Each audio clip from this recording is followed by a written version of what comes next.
Yay!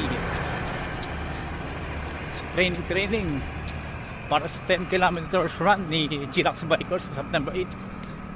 So practice tayo. Walking lang. Yan, lakad na lang. So nakaka 10,000 steps tayo maghapon lang, pas 14,000 steps. So yung training ko ngayon siguro mga 5 kilometers walking lang, chill lang. Yung mga batak lang ating mga lungs sa puso. Ayun, may nag-jogging din gabi na. Okay.